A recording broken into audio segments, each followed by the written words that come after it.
Ahí está.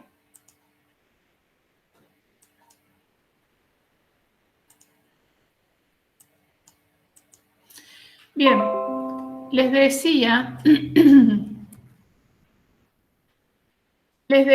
que la clase de hoy está dedicada a Dante Alighieri, específicamente al comentario del canto quinto. Como indica el cronograma que se presenta en el... que lo tienen ustedes en el aula virtual para que vayan preparando ordenadamente los temas, mañana tendrían que ver el video número 2 y el miércoles el video número 3 de Dante correspondiente al realismo figural.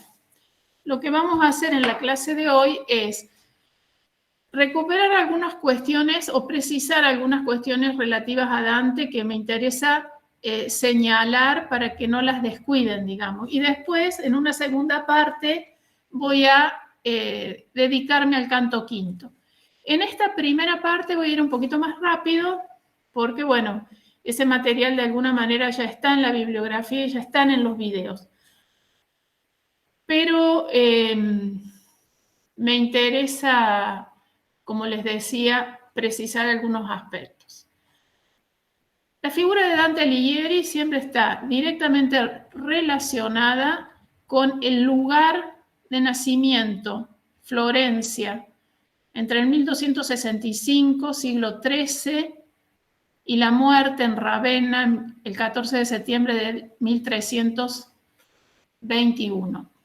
¿Por qué esta fecha me importa y por qué me parece relevante recordarla? Porque la localización espacial y temporal de la vida de Dante Alighieri es fundamental en su obra. Su obra está atravesada por la vida urbana, por lo que significa la construcción de esa vida en esa ciudad. Entonces, eso es muy importante y lo vamos a ver de manera diversa, pero de alguna manera, pero en sus distintas formas, lo vamos a ver tanto en el canto quinto como en el canto décimo del infierno, que son los cantos que tenemos que analizar.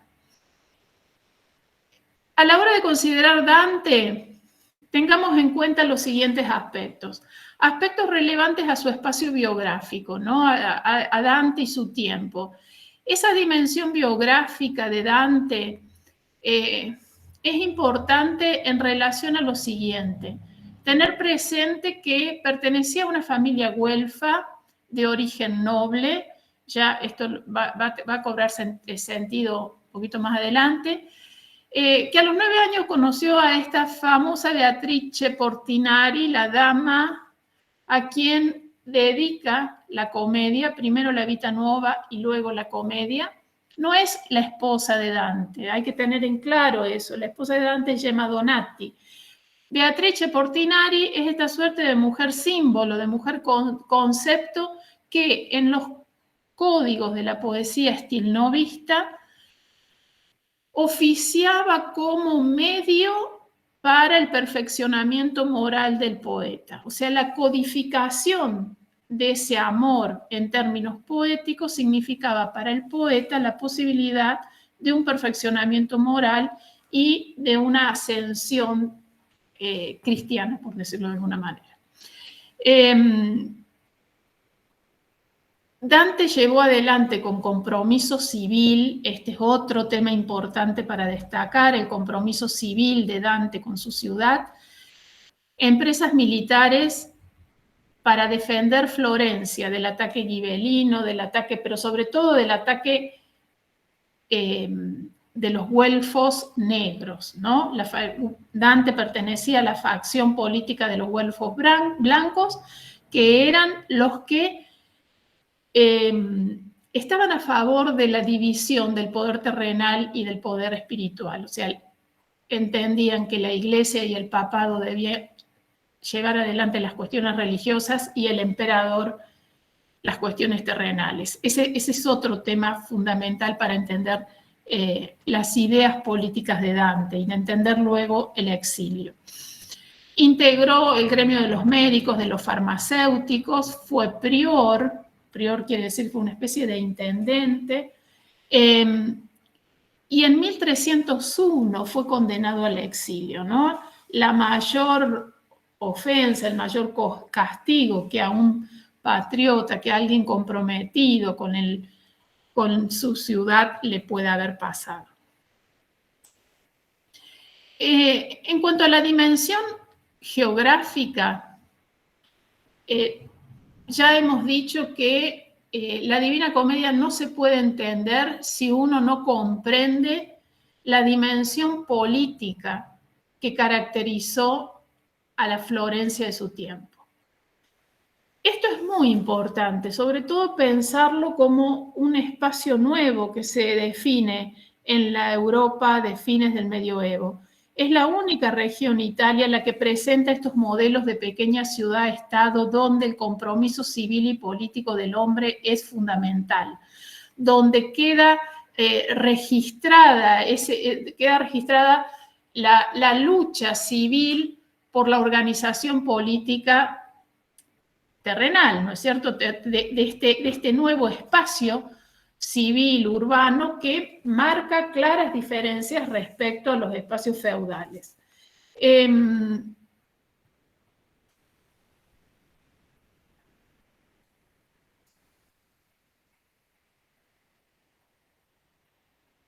Ese espacio urbano que fue Florencia marcó ya desde el inicio en Italia y de manera más temprana que en otros países europeos una cultura laica. O sea, a pesar de que estamos en la Edad Media, a pesar de que la Edad Media tiene una concepción teocéntrica, este entramado civil, urbano, determinó un comportamiento laico en sus habitantes, ¿no? La participación política, por ejemplo, da cuenta de ello.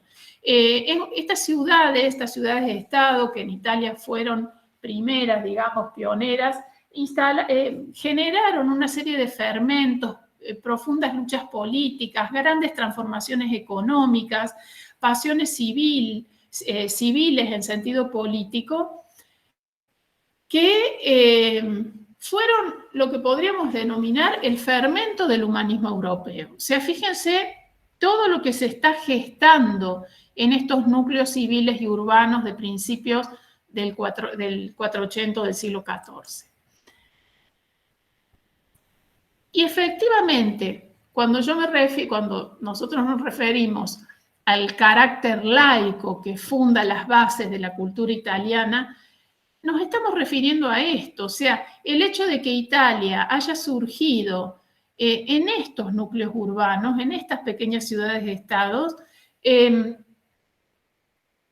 ha determinado de alguna manera ese compromiso del hombre con la organización comunal, con la organización civil, política, y esas luchas propias de estas ciudades-estados, porque es imposible pensar la organización política de un núcleo urbano sin luchas, sin tensiones, marcaron también la relación lacerante entre el intelectual y el medio, y como consecuencia en Dante eso se vio reflejado en el exilio. Por otro lado, me interesa señalar y poner en relevancia que la figura de Dante no solo se destaca por su compromiso político, institucional, sino también por una dimensión intelectual clara y profundamente trabajada desde el principio, ¿no? Su pertenencia al Dolce Stil Novo, sus estudios en la Universidad de Bolonia, sus vínculos con los jóvenes poetas reunidos en torno al maestro Brunetto Latini, Guido Cavalcanti. Latini y Cavalcanti fueron determinantes en las elecciones estéticas de Dante, ¿no? Y desde sus gustos literarios. Quiere decir que era un hombre político, o sea, cumplía un poco o representaba el perfil del hombre medieval del siglo XIV en la comuna italiana, ¿no? En estas ciudades-estados. Culto, que desarrollaba el arte poético, que tenía compromiso civil intelectual, como representante y como uno de los poetas más representantes del Dolce Stil Novo, una escuela poética que fundó y en la cual junto a Cavalcanti perteneció, una escuela poética que heredó la tradición de la novela, de la poesía provenzal francesa, que entró a Italia por la escuela siciliana y que luego llegó a Toscana. Bueno, generaron en esta escuela una poesía intelectual inspirada en el amor cortés. Esto es muy interesante y es interesante e importante porque nos va a servir sobre todo para analizar el canto quinto. Aquí, y dentro de los marcos de este tipo de poesía, la figura femenina cumplía un papel fundamental y es justamente la figura que él fija en Beatrice Portinari, esta dama que sirve como medio de ascensión moral y espiritual. Fíjense que aquí también, aunque estamos en un contexto medieval, el carácter laico se observa en esta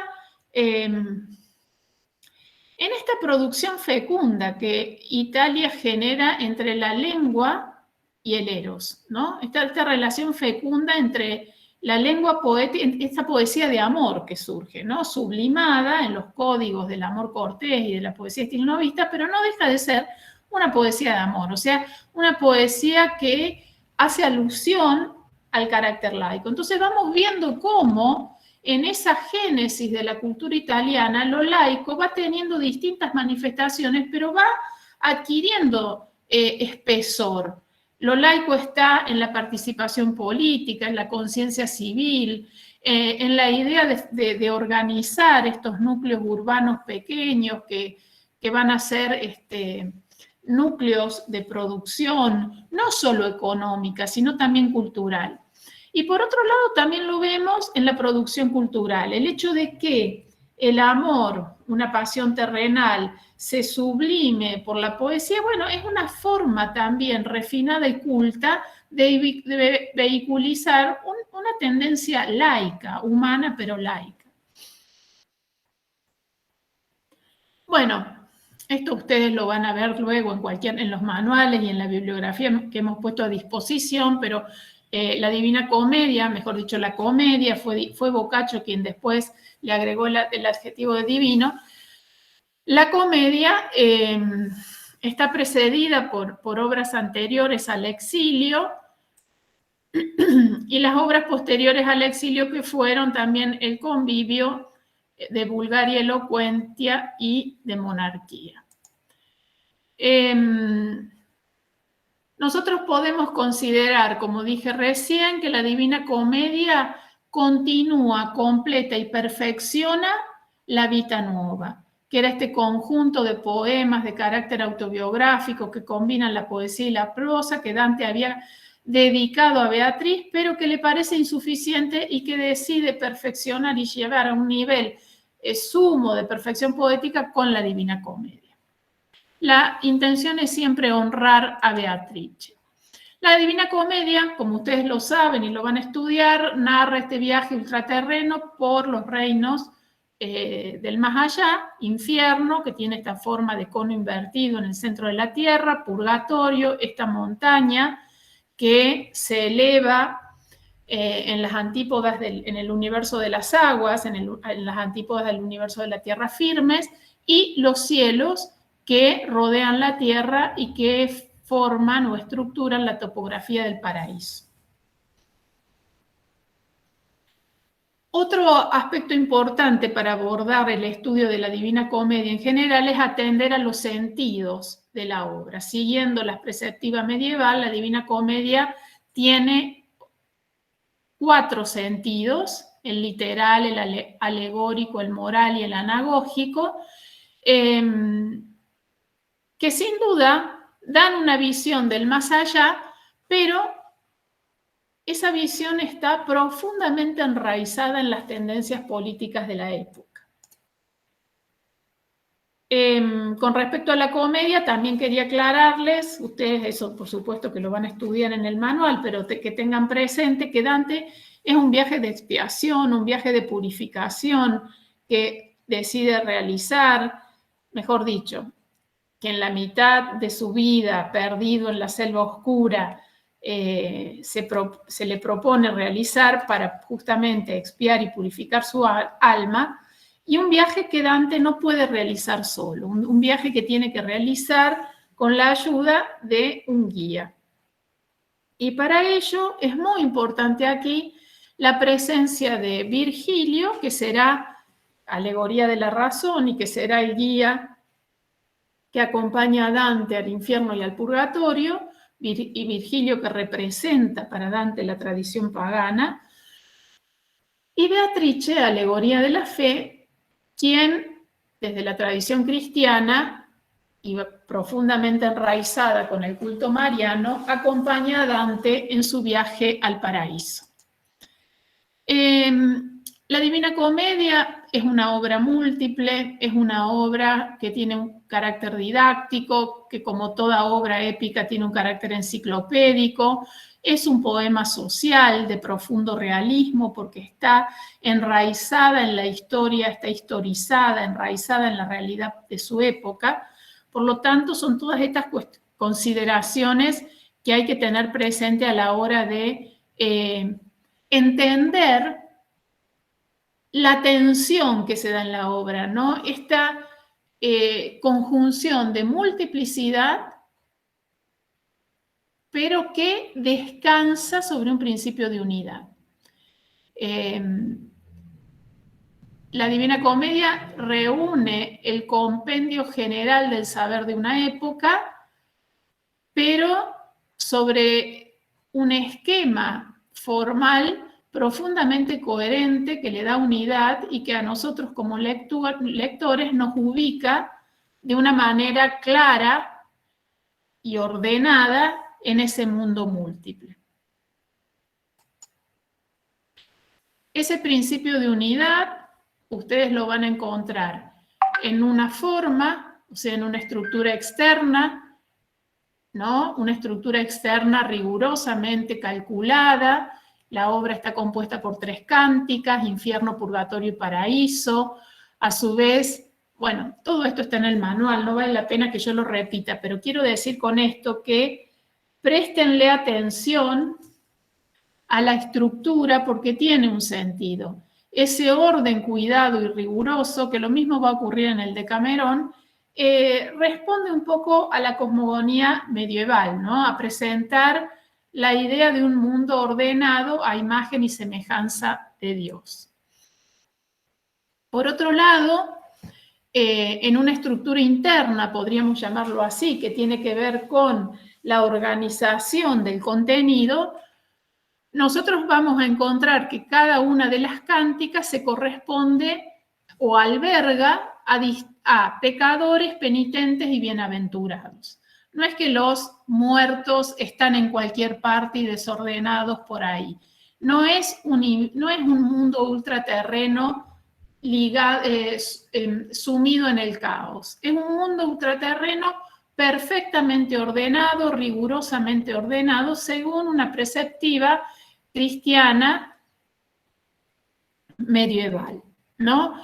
Un sistema moral que toma, por cierto, la ética aristotélica adaptada a la ética tomista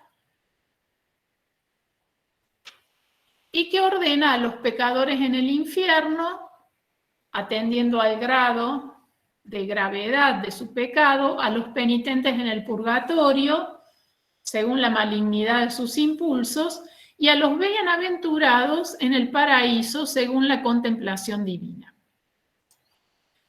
Hay un sistema filosófico que engarza de una manera también clara y sintética los sistemas aristotélicos, la escolástica del siglo XIII, la filosofía de Averroes, de Alberto Magno, de la tradición platónica, A ese racionalismo aristotélico Dante además le agrega una perspectiva mística. Un sistema físico y cosmogónico que recupera la tradición tolemaica y que, como ustedes saben, dividía el mundo en el mundo de las tierras firmes y en el mundo de las aguas.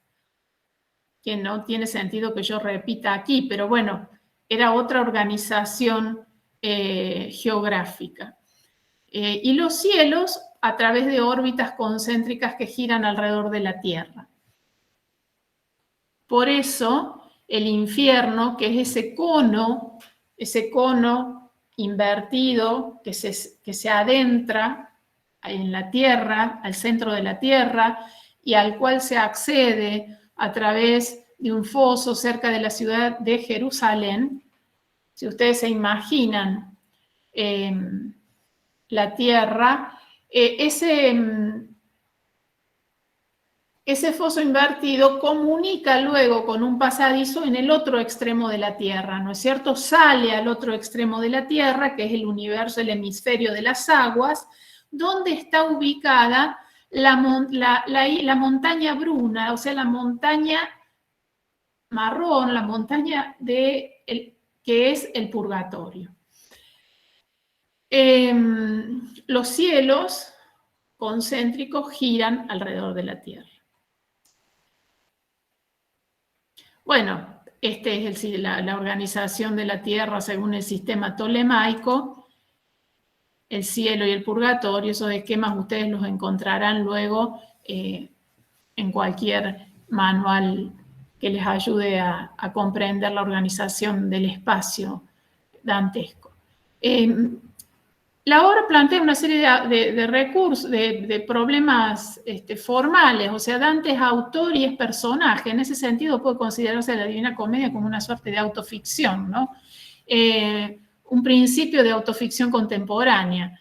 Dante inventa, dice Gianfranco Contini, un modo moderno de contar y tiene conciencia de ello. Y acá ya estamos en las operaciones originales que Dante puede y realiza en la Divina Comedia. No es una simple visión que sigue la forma clásica de la literatura medieval. Dante en eso se proyecta contemporáneamente con este elemento, con este recurso de la autoficción. Se inventa al mismo como personaje. Él es autor, pero al mismo tiempo es personaje.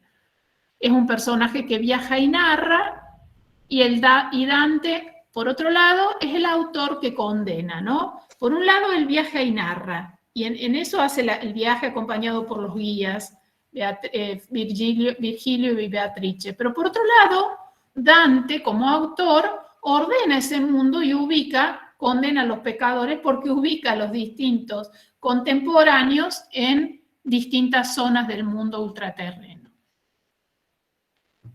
Con esta operación que hace Dante, que es una operación consciente, él se distancia de la épica clásica. Por eso su poema es un poema épico que ya reviste características modernas. Además, otra característica importante es el uso de una lengua romance que muestra ya giros maduros, soltura, dinamismo. Es una lengua plástica que incorpora un plurilingüismo novedoso. O sea, una lengua que se ha de alguna manera independizado de la mímesis del latín y ha empezado a adquirir una vitalidad propia. Todas estas características hacen que nosotros después podamos considerar esta obra como un clásico de la literatura italiana y decir la literatura italiana nace con 3 obras maestras, por estas razones.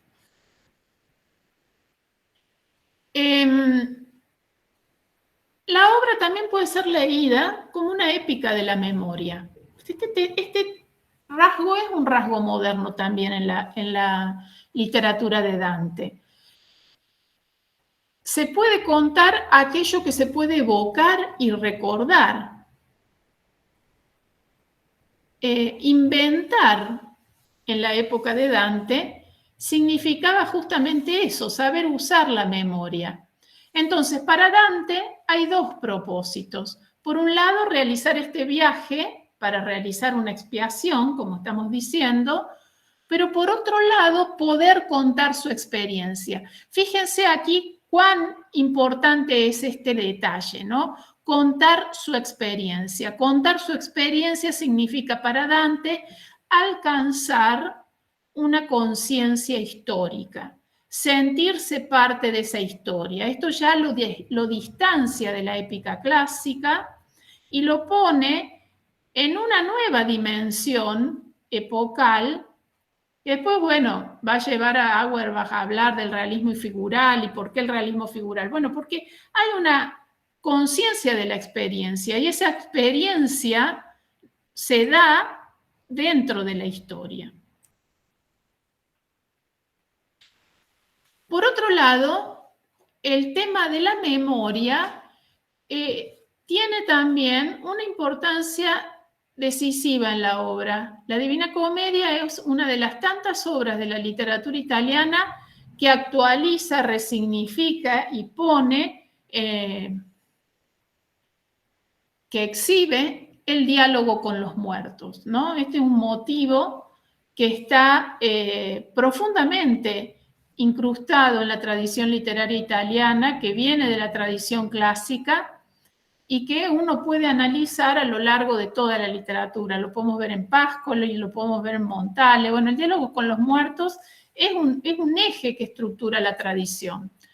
Y es un eje importante. Si ustedes se ponen a pensar qué significa esta obra en la que Dante habla con los muertos, ¿para qué hablar con los muertos? ¿Qué sentido tiene hablar con los muertos? Además de activar el tema de la memoria y de resignificarlo de nuevas formas, significa también darle una identidad particular a la cultura, ¿no? Cada cultura se define por su diálogo con el pasado. Cada cultura realiza una selección de ese pasado para poder contarse su propia historia. En ese diálogo con los muertos, cada cultura va organizando su pasado y le va dando sentido a la historia, a la memoria.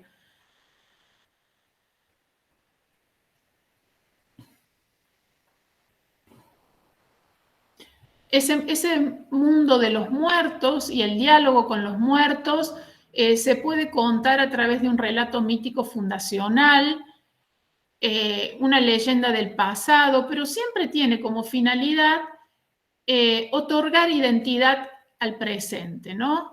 Preguntarse por qué. Todas estas operaciones son operaciones de absoluta modernidad que Dante está haciendo por primera vez. Y fíjense ustedes que han visto otras obras épicas medievales, seguramente la Chanson de Roland, Cantar de los Nibelungos, Se hicieron alemana o el Cantar del mío Cid. Cuán refinada es esta épica, ¿no? Cuán este poema épico, cuántos elementos refinados de la tradición introduce que la separan de las otras épicas.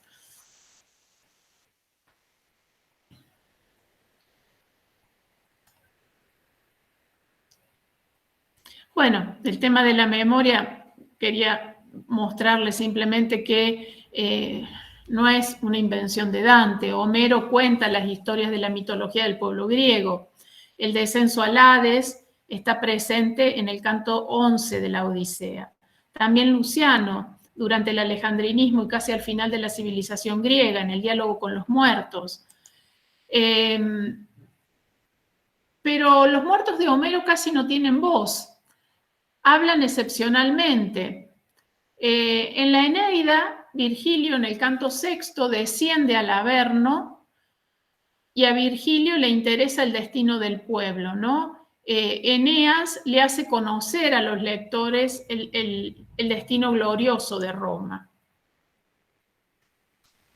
Lo que realiza Dante en relación a la memoria en la comedia es reelaborar un poema épico en el que es inscripto dentro de los parámetros de la Edad Media, un poema épico que se vincula con el género de la maravillosa visión, pero que toma como modelo la Eneida.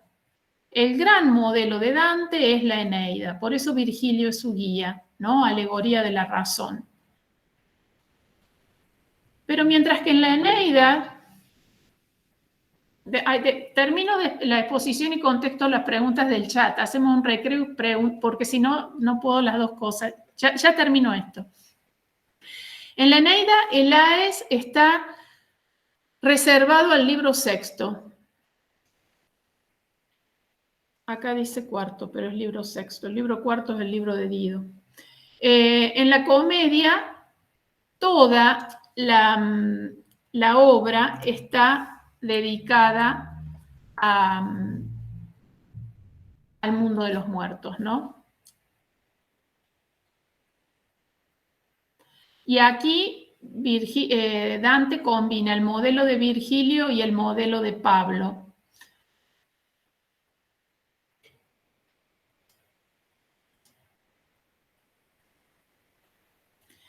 Bien.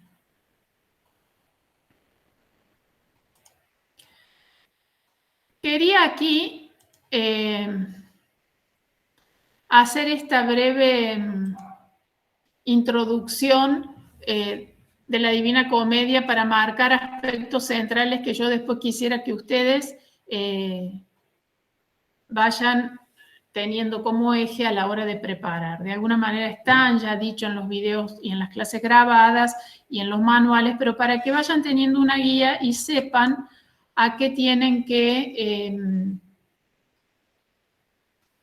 atenerse. Sí, Luciano de Samosata también, es un antecedente con el diálogo de los muertos, aunque Dante no conocía tanto la tradición griega, ¿no? Pero esa tradición alejandrinista probablemente le haya llegado y con eso quise dar una serie de ejemplos de obras en las que el diálogo con los muertos aparece como un motivo importante que Dante retoma. Bien, ¿hay alguna pregunta o algún comentario que ustedes quieran hacer?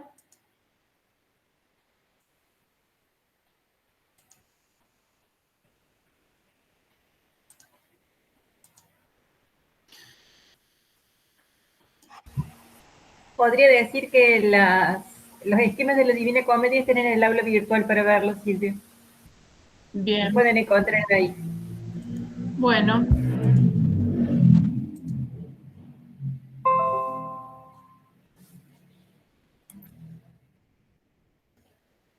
Bien. ¿Pudieron leer el canto quinto? Vamos a leer, no sé si todos lo han leído, pero vamos a empezar el análisis con la lectura del canto. Descendía así del círculo primero al segundo, que abarca menor sitio, y tanto más dolor que arranca gritos. Allí Minos, horriblemente ulula, examina las culpas en la entrada, juzga y manda según cómo se enrosca. Digo que cuando el alma mal nacida se le pone delante, se confiesa, y ese conocedor de los pecados ve el sitio del infierno que le toca, cíñesela con la cola tantas veces cuanto el grado en que quiere se sitúe.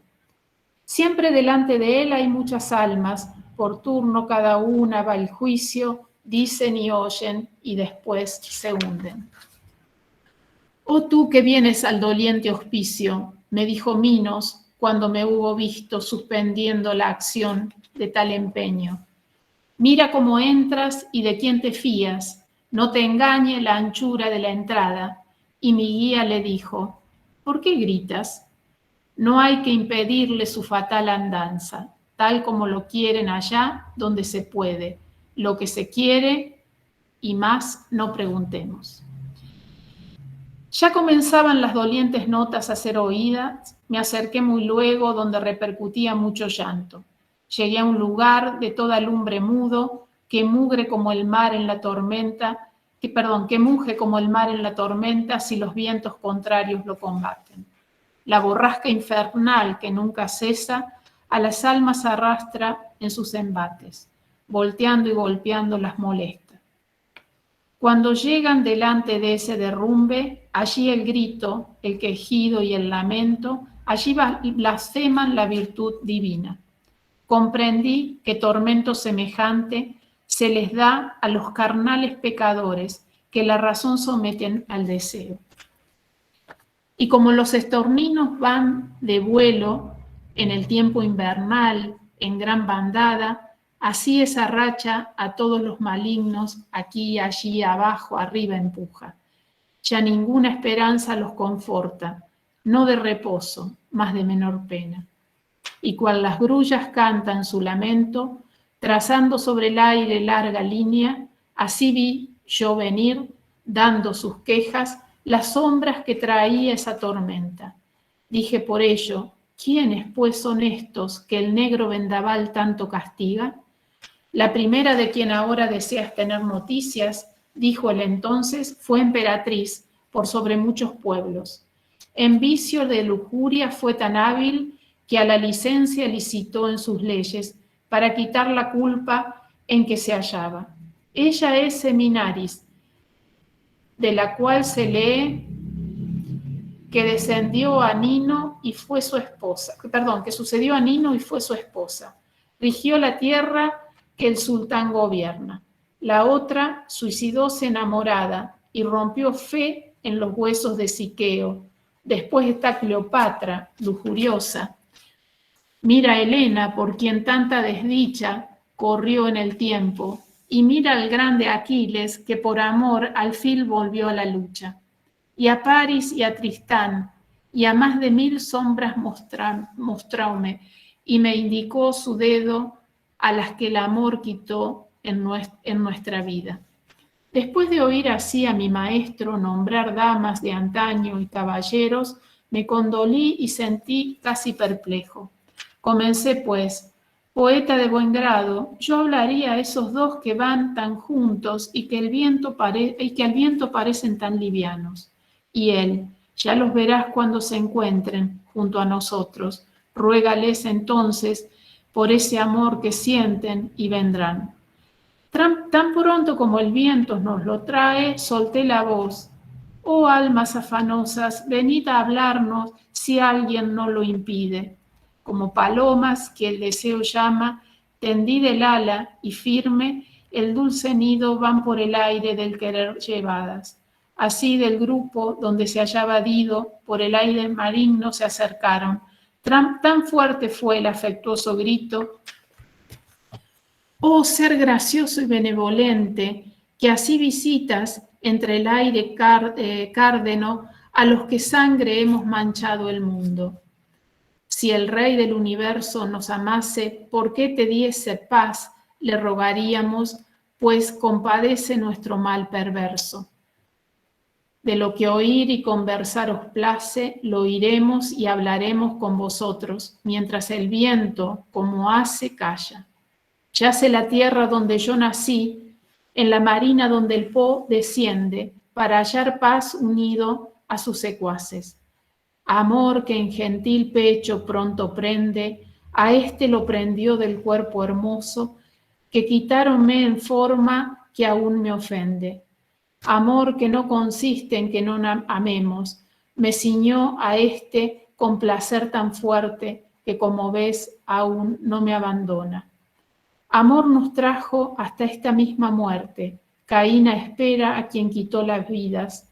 Estas palabras de ellos nos vinieron. Cuando oí a esas almas ofendidas, incliné el rostro y bajo lo mantuve hasta que el vate dijo al fin, ¿qué piensas?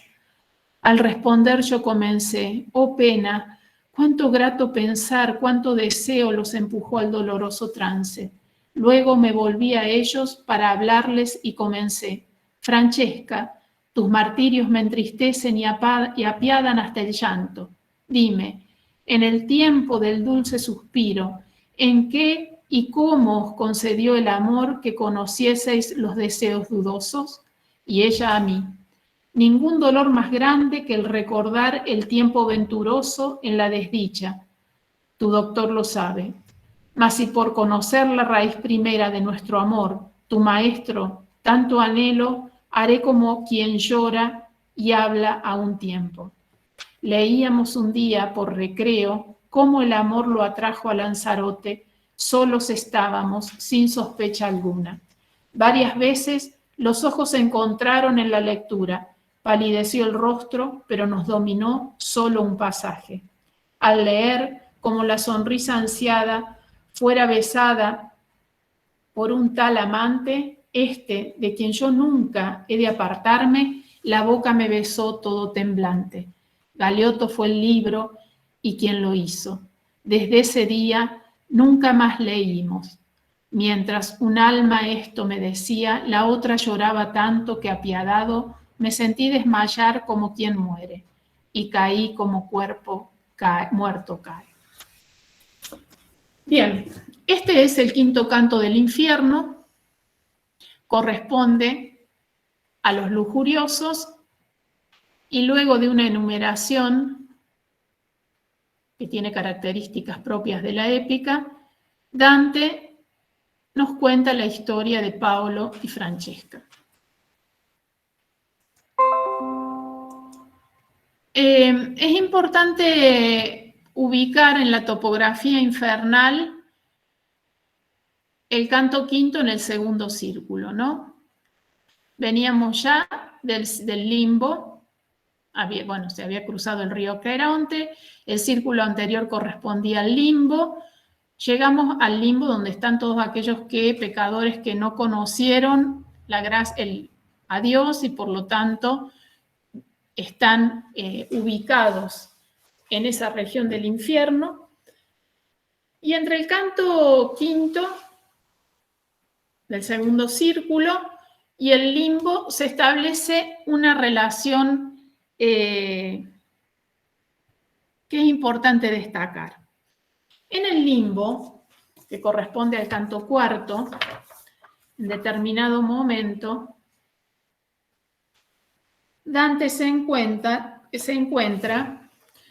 con los sumos poetas del pasado clásico, ¿no? Ustedes recordarán o lo sabrán, porque esto es, ya forma parte de un imaginario literario que todos compartimos, que en ese recorrido que están haciendo por el noble castillo Virgilio y Dante, Virgilio le muestra a Dante: mira tú a que la espada en mano se adelanta a los tres como un señor. Él es Homero, poeta soberano. El satírico Horacio es el que le sigue, el tercero Ovidio y el último Lucano. Cada uno conmigo se reparte el nombre que clamó la voz unánime. Honor me hacen y harto bien proceden. Vi así reunirse la tan bella escuela, ¿no? Dice Dante, la tan bella escuela de estos poetas sublimes de la antigüedad clásica, ¿no? Son los poetas canónicos de la antigüedad clásica, la tan bella escuela. De ese señor del más subido canto, águila que sobre todos aletea. Tras de haber conversado breve rato, me miraron con gesto de saludo y mi maestro sonriéndome un poco y más honor aún me tributaron, pues me admitieron en el propio grupo y el sexto fui entre tamaños genios. En estos tercetos, que corresponden al canto anterior, al canto cuarto,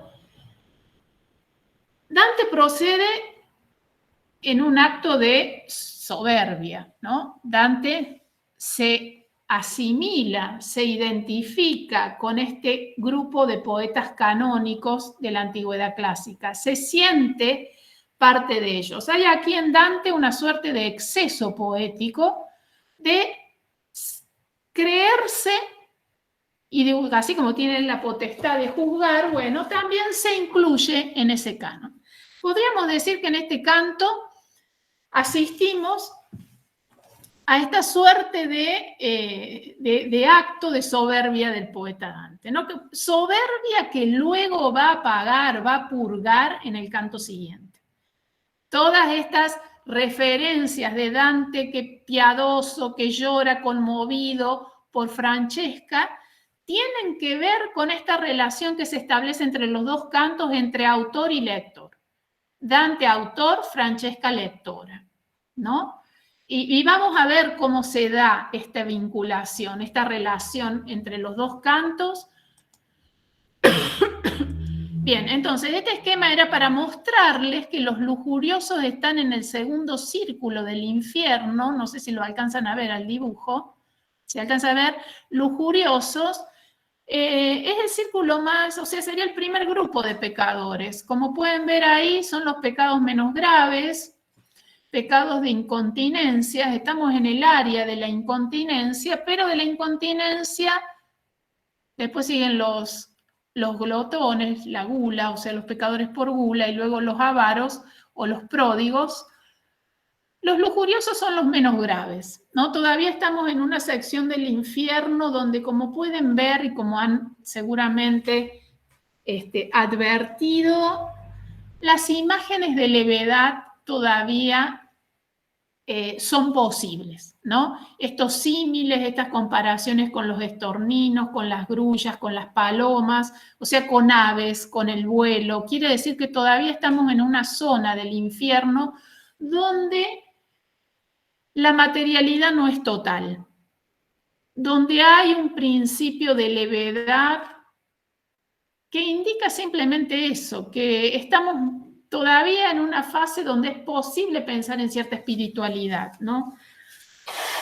Imposible eso cuando descendamos al último círculo del infierno y nos encontremos con, por ejemplo, el cerco de los gigantes que nos posibilitan el paso al cochito, a la laguna helada, donde nos encontremos con los pecadores casi congelados, donde la materialidad es plena, la ausencia de espíritu, para reflejar la presencia pura del pecado, ¿no es cierto?, de lo material, la ausencia total de cualquier vestigio de espiritualidad. En la comedia y en la organización de la comedia es como si nosotros asistiéramos a más arriba, más espiritual, más abajo, más material, ¿no? El mundo es más material. Y de hecho, si ustedes leen los últimos cantos del paraíso, van a ver cómo las imágenes son imágenes luminosas, lumínicas, o sea, Dante trabaja la transparencia de las imágenes a través de los efectos de la luz, porque casi que no hay materia, ¿no?, en los círculos más altos del paraíso. Esto tiene que ver con una manera de establecer la conformación topográfica de este mundo ultraterreno. Decíamos entonces que estamos en el área de los incontinentes, en este caso de los lujuriosos. Es un pecado que involucra la voluntad porque el deseo se impone a la razón. Y la ley del contrapaso, o sea, el pecado se purga aquí a través de esta situación de la borrasca infernal, este viento intenso, eterno, que separa lo que en vida no se pudo separar, lo que en vida fue atraído por el deseo. En este círculo ese pecado se purga a partir de esta separación, ¿no? Están sometidos por estos vientos que los separan eternamente. Este segundo círculo, como corresponde a la forma del cono invertido, es más estrecho y más escarpado que el limbo, por supuesto. Y a medida que descendamos, esta característica se va a ir haciendo cada vez más fuerte. ¿Cuáles son los momentos? Después que los podemos dividir en secuencias, pero ¿cuáles serían los...? Sí, bueno, las secuencias, las partes del canto, ¿no? Bueno, Dante y Virgilio, ubicados ya en el círculo. La escena de Minos juzgando a los pecadores. Como ven, nosotros nos encontramos aquí ya con uno de los tantos demonios infernales, la figura de Minos, una figura grotesca a la que ya nos vamos a referir, que cumple las funciones de juez, del juez infernal, ¿no? Es un juez que está al servicio de la burocracia infernal, un empleado de Satanás que lo ayuda que recibe los pecadores y que los pecadores confiesan ante él el pecado. Minos enrolla la cola alrededor de su cuerpo y según los círculos que esa cola alcance a dar es el número de círculo al que el pecador debe descender, ¿no? De esa forma Minos le indica el lugar a donde tiene que ir. La situación de los pecadores, de los lujuriosos en este círculo como les dije recién, está presentada a partir de esta bufera infernal, ¿no? Y eterna, estos vientos que no cesan nunca, vientos eternos, en un ámbito oscuro, circular, y que hace que las almas giren arremolinadas eternamente. De todos los pecadores que están siendo arrastrados por esta borrasca infernal, se destaca la figura de Francesca de Rimini y de Paolo. Acuérdense que en italiano se pronuncia Paolo y no Paolo, el acento va en la A, Paolo Malatesta. El otro motivo importante para tomar en cuenta aquí es el motivo de la compasión y el desmayo de Dante, al que nos vamos a ir refiriendo. Bien, hemos hablado ya de la topografía del canto. La primera secuencia, entonces, del verso 4 al verso 24 aproximadamente, corresponde al demonio que custodia el infierno, ¿no? Es como si en este canto estuviéramos, segundo círculo, en la entrada del infierno. La función de condena, como ya dijimos, la tiene Minos, este rey, extrae esta figura mitológica que Dante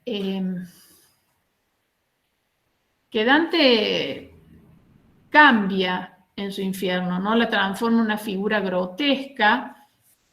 Minos era hijo de Júpiter y de Europa, era un legendario rey sabio y justo de Creta, estaba presente en el Hades de Homero y de Virgilio, emitiendo siempre una sentencia inapelable.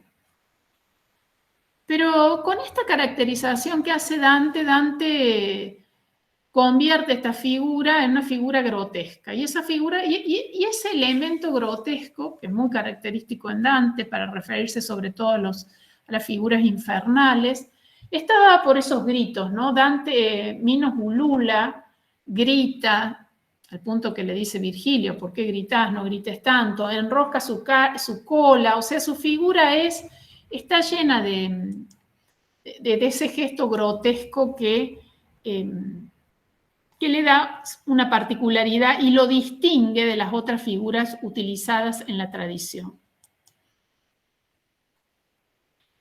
Hay que tener en cuenta que era una figura de la tradición pagana, ¿no? Pero mientras en los textos clásicos la figura de Minos era una figura digna, aquí solo es ejecutor de la voluntad divina. Y Dante realiza una gran transformación. Lo caracteriza como un grotesco funcionario de la burocracia de Satanás. Es como una parodia bizarra de la justicia divina y que aplica sentencia como con cierta fe de venganza.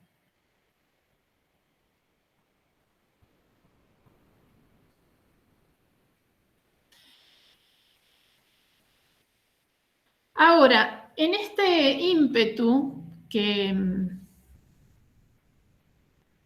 Minos, manifiesta a Dante gritándole, diciéndole que quiere, que hace aquí. Quien se encarga de atemperar es Virgilio. Virgilio está, entre otras cosas, para eso, ¿no es cierto? Ante esta intimidación de Minos hacia Dante, Virgilio es el que para a Minos, ¿no? El que le pone un freno. También lo había hecho con Caronte. O sea, Virgilio cumple esa función. Si Dante se asusta, Virgilio está ahí para permitir que ese viaje no sea interrumpido. para permitir que Dante no se aparte de eso que fue designado y querido allá arriba. No se puede nombrar a Dios en el infierno. La segunda secuencia corresponde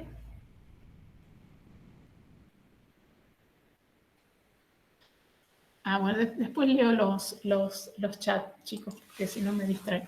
La segunda secuencia se corresponde con los tercetos dedicados a los lujuriosos, a la descripción de los lujuriosos, entre los versos 25 y 72. ¿No? En esta secuencia Dante observa las almas arremolinadas en este doliente pasaje, en esta topografía infernal que solamente causa pena y dolor a los pecadores.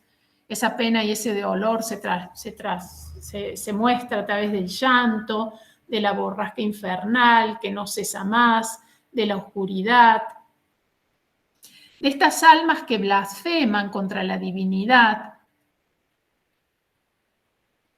Y es precisamente en esta parte, en esta secuencia, donde Virgilio explica el contrapaso. Acuérdense que en la comedia la ley del contrapaso siempre funciona por analogía o por diferencia y hace alusión a la pena que cumplen los pecadores.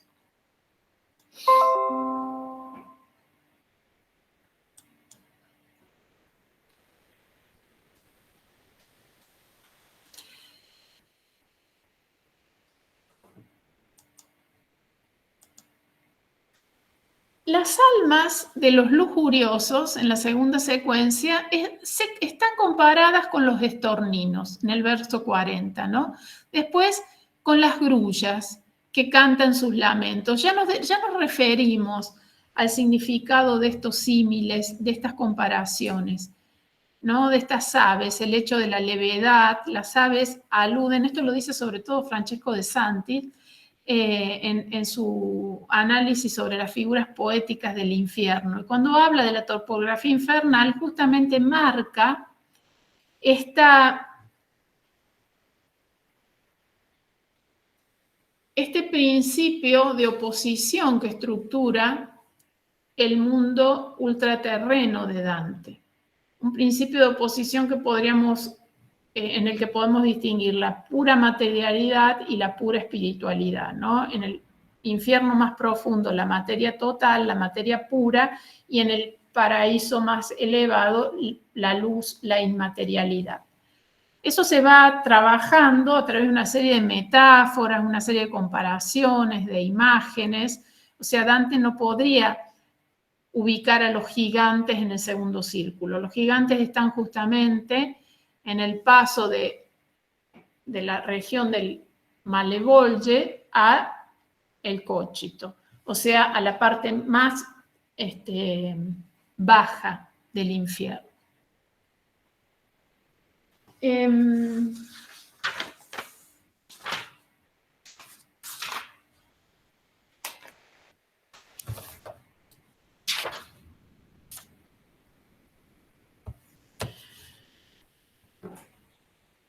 En esta secuencia, en la secuencia de los lujuriosos, Dante pregunta a Virgilio por las almas y Dante procede con un recurso que es muy común en la épica, que Dante utiliza en innumerables veces y que es el principio de la enumeración, ¿no?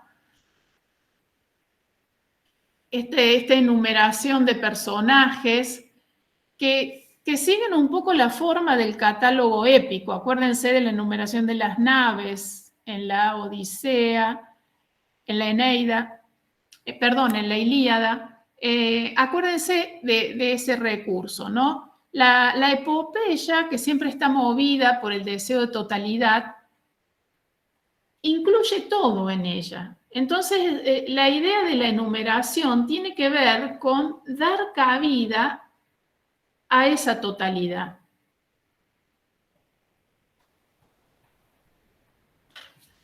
Entonces aparece Semíramis, que es la lujuria que se vuelve pública y aceptada, Dido, como creación de Virgilio en la Eneida también presentado como un poema de amor, Cleopatra, Helena de Troya, Tristana y Isolda, o sea, todos personajes de la antigüedad representantes de la lujuria, ¿no? Que constituyen este catálogo épico. Todas son reinas, todas son fundadoras de ciudades, y con esta referencia histórica y mitológica, Dante establece una decidida relación entre el eros y la política.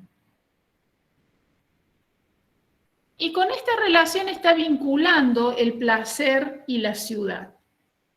¿Dónde está el placer? ¿Cuál es su lugar en la economía de una ciudad?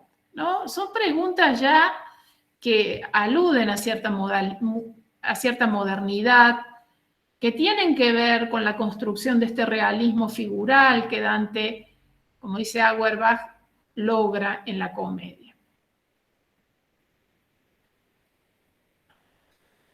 Todas estas figuras de la antigüedad clásica, se ven desde una perspectiva medieval. Dante las analiza aquí, en la comedia, desde la óptica de la novela cortés. Es decir, desde la literatura del deseo. Y las presenta como damas y caballeros. Me condolí y me sentí perplejo. Es importante tener en cuenta esta sensación, estas pasiones que Dante siente cuando ve a estos pecadores.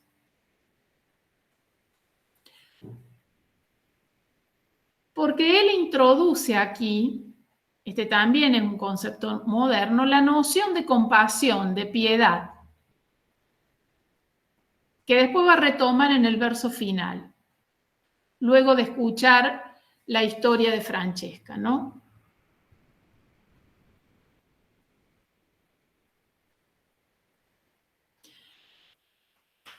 Una historia que le hace, digamos, que pone en relación la piedad y la justicia, una historia que presenta un patos que, como resultado de una responsabilidad no controlada. Ya nos vamos a detener en ese relato, en el relato de Francesca, para entender un poco mejor esto que Dante presenta aquí. La tercera secuencia corresponde concretamente a la historia de Paolo y Francesca y va desde el verso 73 al 142. Fíjense que en esta historia de los dos personajes habla uno, ¿no? Francesca. Paolo solo acompaña. La piedad y la justicia aparecen aquí como emociones antagónicas que podrían vincularse.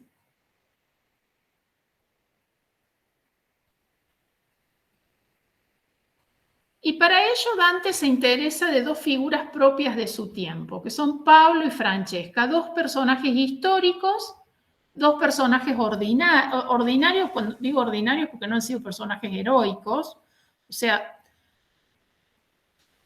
Francesca es un personaje histórico, es la hija del señor de Ravenna, de Guido da Polenta, que después de 1275 y en una boda convenida por interés político y económico, se casa con Gianciotto Malatesta, el hijo menor del señor de Rímini. Porque doy todos estos detalles para que ustedes entiendan también el castigo de Francesca, ¿no? En realidad, Gianciotto era un personaje contrahecho, deforme. Francesca no se había enamorado de él. Francesca pensaba que se iba a casar con el hermano de Gianciotto, Paolo, que era agraciado por suerte, pero bueno, no le tocó en suerte casarse con Paolo.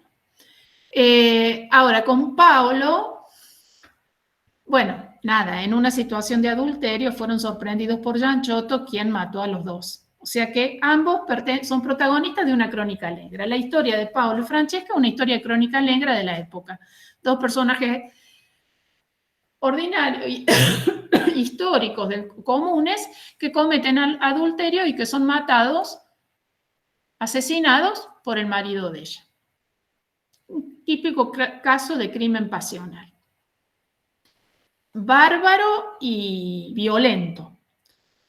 Fijémonos ahora cómo Dante transforma ese hecho de crónica negra, ese hecho violento y ordinario, en un relato literario, porque eso es lo que nos interesa a nosotros, ¿no? Ver cuáles son los procedimientos que Dante utiliza para transformar ese relato en un relato delicado, refinado,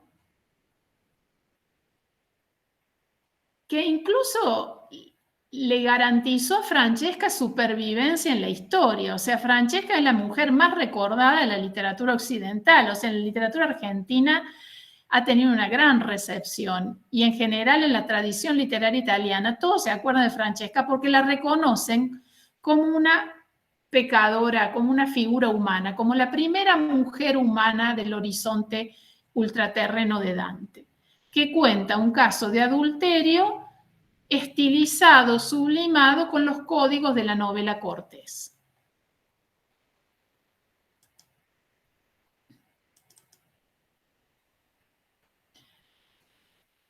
La conversación de Francesca se extiende entre el verso 82 y 142, ¿no?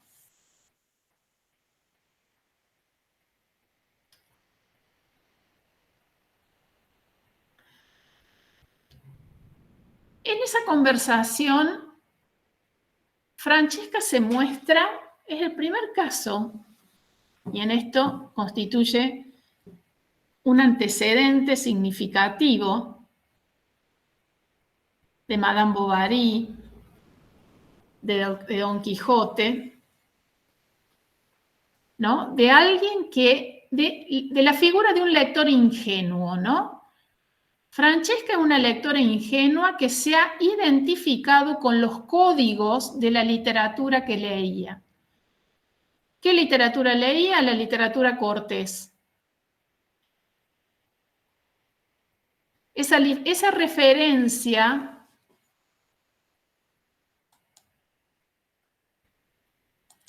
que Francesca hace a la literatura cortés, esta literatura caballeresca del ciclo artúrico, que alude a Tristán, a Lancelot y a Ginebra,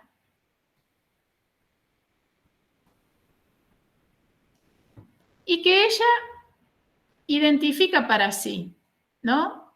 Ella es un poco la Ginebra entre Gianciotto y Paolo. Ese triángulo propio de la literatura cortés, dado por Tristán, Lancelot y Ginebra, se replica en su vida a partir de esta ingenuidad de lectora,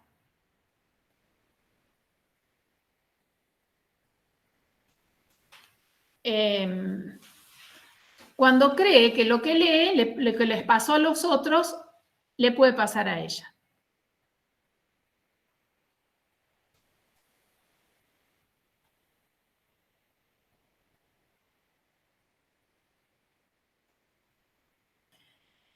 Y la piedad de Dante, en alguna medida, está dada porque al haber sido él un productor de literatura cortés, siente que sus lectores, digamos, siente que indujo al mal, al pecado a sus propios lectores.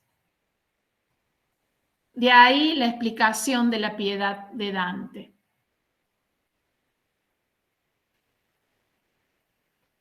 ¿No? Por eso Dante condena en este canto a toda esta literatura que tuvo por objeto el amor sensual y no espiritualizado. Dante reniega de sus primeras producciones, que son las Rimas Petrose, la Vita Nuova. Está renegando de esa parte de su obra.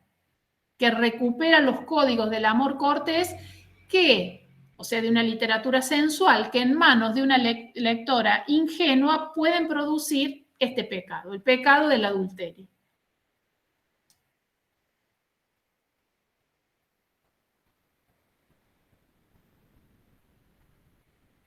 Bien, es importante aquí cómo empieza el diálogo de Francesca, ¿no? En el verso 88, oh ser gracioso y benevolente, que así visitas entre el aire cárdeno a los que sangre hemos manchado el mundo. Y si el Rey del universo nos amase, acá hay una referencia clara a Dios que no puede mencionarse, porque te diese paz le rogaríamos, pues compadeces nuestro mal perverso. De lo que oír y conversar os place, lo oiremos y hablaremos con vosotros, mientras el viento como hace calle. Y Francesca comienza su diálogo presentándose, diciendo de dónde viene. Francesca cuenta cómo fueron asesinados, pero primero que nada hace referencia a la tierra de donde nació, ¿no? Esta referencia está también en el relato de Virgilio en el canto primero. Yace la tierra donde yo nací, en la marina donde el Po desciende para hallar paz unido a sus secuaces. Es muy importante este dato de localización, ¿no? Francesca habla de su ciudad. O sea, fíjense el anclaje real de la historia. Francesca no es cualquiera, ancla su historia en un espacio y en un tiempo.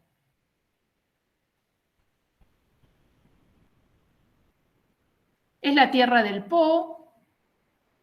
El nacimiento es un hecho crucial, el hecho que ella diga nací en la tierra del Po, porque el nacimiento marca el inicio de una vida que puede cambiar el mundo o que no. En el caso de Francesca, una vida intransigente, que ha pasado sin pena ni gloria. Pero el surgimiento de una vida puede ser fundamental. O sea, fíjense acá la conciencia laica, terrenal, humana que hay en Dante, ¿no? El nacimiento es un acto fundacional que puede cambiar el mundo. Aunque en el caso de Francesca su vida no logró impartir una dirección diferente al mundo, pero el nacimiento de alguien puede ser un acto fundacional. Entonces es importante decirlo. Siguen luego 3 tercetos muy interesantes, ¿no? Para considerar. Amor que en gentil pecho pronto prende. Esto dice Francesca. A este lo prendió del cuerpo hermoso que quitáronme en forma que aún me ofende. Amor que no consiente que no amemos. Me ciñó a este con placer tan fuerte que, como ves, aún no me abandona. Amor nos trajo hasta una misma muerte. Caín espera a quien quitó la vida. Estas palabras de ellos no vinieron.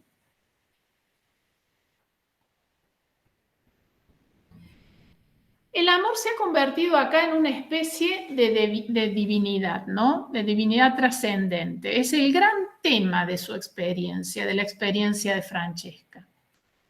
Estos tercetos están destinados a halagar al poeta. Fíjense ustedes que Francesca, citando estos versos, amor, el cor gentil sono una cosa.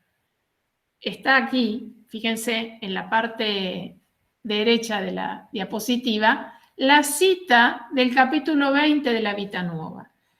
Francesca se dirige a Dante usando un verso que Dante había usado en la Vita Nuova. Esta es una estrategia de manipulación. Es una estrategia de manipulación que Francesca, lectora, utiliza con Dante, poeta. Estoy haciendo lo que vos dijiste. De alguna manera eso es lo que le está diciendo Francesca. Vos lo dijiste. Entonces, Estoy justificando mi amor adúltero, mi amor prohibido, con una conducta que vos ya indicaste. Entonces,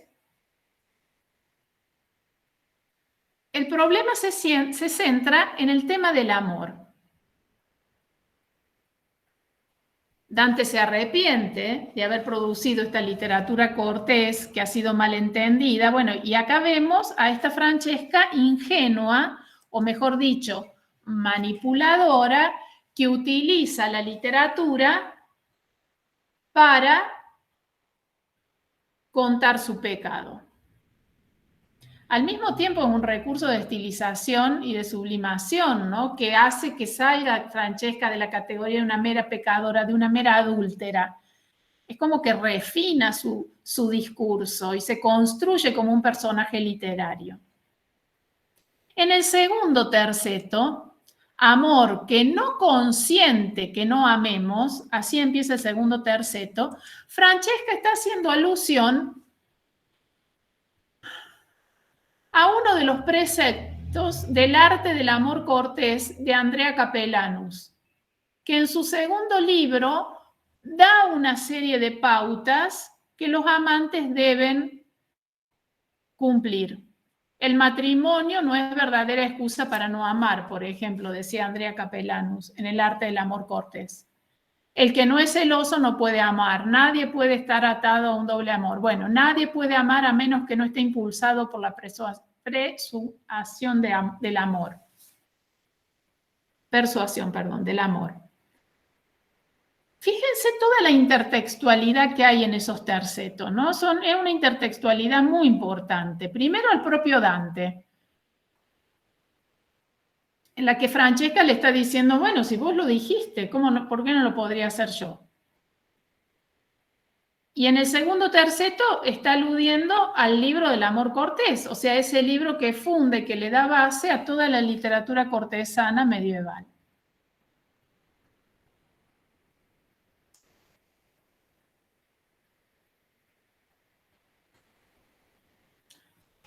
Andrea Capellanus, en el arte del amor cortés, dice que el matrimonio no es una verdadera excusa para no amar. Por lo tanto, el adulterio no es un pecado en los códigos del amor cortés. Si alguien me ama, yo estoy obligado a amar a esa persona que me ame. Y el matrimonio no puede imposibilitar eso. Entonces Francesca, lo que está haciendo en realidad Francesca, ha perdido su principio de realidad. Se ha metido en la literatura y está actuando como una heroína literaria. Y no es ese, digamos, ese es su error, digamos. Pues, no lo convence con eso de Gianciotto, ¿no? Gianciotto entra y los mata a los dos. O sea, no le sirve para Gianciotto no le sirvió, pero para Dante sí. ¿Y por qué le sirvió para Dante? Porque cuando le presenta su pecado elaborado en estos códigos, Dante siente una profunda piedad y de alguna manera está expiando ese sentimiento de soberbia que sintió en el canto anterior cuando se creyó que estaba en ese cenáculo de poetas nobles, y decir, yo escribí todo esto, o sea, yo induje a que una lectora incurriera en el pecado con mi literatura. Esa es la verdadera razón de la piedad de Dante, ¿no? De la compasión y del llanto de Dante en el último verso. Profe, sí. Puede ser que entonces sienta una identificación con el personaje, una identificación casi directa, Sí, como claro. si eso le hubiera pasado a él o le hubiera podido pasar a él en algún Sí, caso. también, sí, totalmente, sí. Entonces, el amor se presenta acá como la más disruptiva, como la más disruptiva, transgresora y perturbadora de todas las experiencias.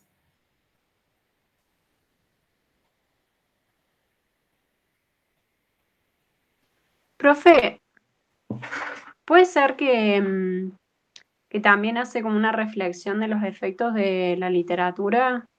No sé si es algo. Claro, exactamente. Por eso yo decía al principio que uno puede reconocer en Francesca el primer personaje de la novela moderna.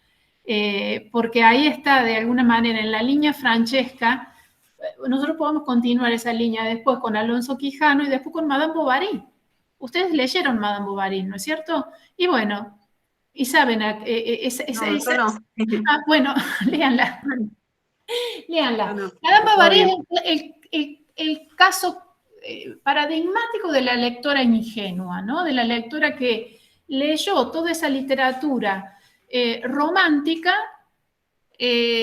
sentimental, esa literatura que exhortaba a pasiones intensas, a ensoñaciones exacerbadas, y que a partir de ahí pierde la noción y el contacto con la realidad y empieza a buscar estos amantes que ella entiende le van a dar lo que ella leyó en los libros, pero con una disociación tal entre lo que dicen los libros y la realidad que, bueno, finalmente eso la conduce a la muerte. Y bueno, en Francesca está un poco este principio, ¿no? Un principio de lectura ingenua que no puede,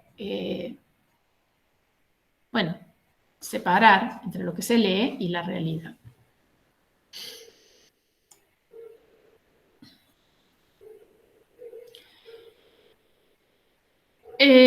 Bueno, no sé si hay alguna pregunta. Bueno, y queda la última parte del diálogo de Francesca, en el que entre los versos 121 y 138, en el que ella lee y él lee, están leyendo la historia de Lancelot y Ginebra, que es una historia de adulterio en la corte. Porque ustedes saben que Lancelot es el amante secreto de la reina. Ese triángulo, Arturo, Lancelot, Ginebra, está aquí representado por Gianciotto, Paolo y Francesca. Entonces, hay un micrófono, creo. ¿Lo pueden apagar, por favor? Entonces, Francesca no toma la distancia interpretativa necesaria de lo que lee y cree ser la heroína. Ese principio de ingenuidad la lleva al pecado.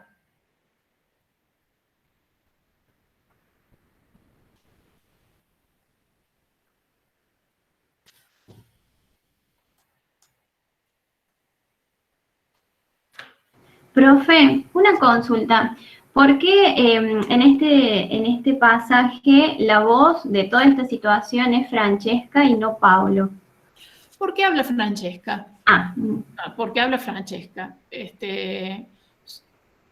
Dante elige que hable ella y probablemente por la importancia que la figura de la dama tiene en el amor cortés. Es en general la dama la que cumple un rol importante en toda la literatura cortés. No sé si hay dudas, si hay alguna pregunta de todo lo que han visto, lo que han leído hasta ahora, lo que han ido preparando o lo que he dicho en la clase de hoy, si necesitan que conversemos sobre algo. ¿Cómo van? Profe, yo quería saber si los cantos son el 5 y el quinto y el décimo o alguna cosa más, porque en el programa que hay a disposición, que sé que no es el definitivo, aparecen otros, ¿no? El proemio, la nota de la traducción y de la edición, toda esta primera parte. Cuando decía el programa que hay a disposición, ¿a qué programa te referís? No, creo que había visto como en alguna parte de la página web, puede ser, No hemos puesto todavía el programa, me parece, de este año, porque no ha sido, lo han puesto, chicas, el programa de este año, porque no ha sido aprobado. No, Claro, creo por que eso igual se refiere a la página web, en la parte de la unidad 1. Quedaron cosas creo que de los años anteriores. También entró un mail al correo de la cátedra refiriéndose a lo mismo. Los cantos claro, que entran... hay una guía de lectura, principio, ahí lo tengo, y hay el una guía de décimo. lectura de la Divina Comedia que dice que entraría canto 1, canto 2, canto 3, canto 4, el quinto y el décimo, pero me El de imagino que Ugolino son... y el de Ulises, que trabajamos otros años. Claro. Ya me voy a encargar de actualizarlo para que no haya confusiones, pero van a entrar el 5º y el 10º nomás. Ah, bueno, listo. Ya se podría a lo mejor poner el programa vigente. No sé si la escuela autorizó. Ya lo preguntamos y si lo autorizó lo ponemos. Si no lo ponemos con el título de provisorio, Silvia. Sí, por eso, podemos hacer eso. Yo les recomiendo leer el primer canto de la comedia, porque para entender, porque leer esos 2 cantos sueltos. Es más, si ustedes pueden leer por lo menos hasta el canto 10º del infierno, para tener una idea también, pero para acceder a una obra tan vasta, con solamente la lectura de 2 cantos. De todos modos, la evaluación va a ser de esos 2 cantos, del canto 5º y el canto 10º. La evaluación sí. Pero uno tiene una mayor comprensión si puede leer las obras enteras, ¿no? No por fragmento. ¿Cómo vamos con las clases? Y la otra duda que tenía era si orientarme en ese caso por la página web o ver, porque bueno, hablaban de los PowerPoint que no están en la web, están en No, los PowerPoint son digamos, un elemento que yo hago, una presentación que yo hago para que ustedes vean mientras hablo, como una ayuda, como un complemento didáctico de la clase. No en todas las clases hago PowerPoint. No sé si... todo eso está, digamos, en el material crítico. En realidad el PowerPoint no está en el material crítico, porque ya es un resumen que yo hago para mi clase. El contenido. No, el contenido está, ese contenido está en el material, sí. Claro. La interpretación del canto de Francesca no, pero si ustedes se fijan en el homenaje a Dante, ahí están presentados estos Power porque forman parte de ese ciclo de conferencias por Dante. O sea que el canto 5º y el canto 10º con ese Power están ahí.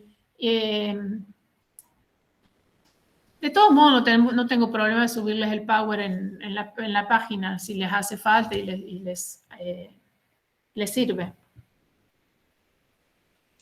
Buenísimo. Bueno, lo subimos entonces al aula o a la página. Ya te lo paso, Magda, para que... Hay que hacerle alguna corrección que ahora mientras lo veía, había algún que otro error. Bueno, vamos a dejar ya la grabación. ¿Y cómo seguimos, profe? Mañana y el miércoles ver los videos de la clase 2.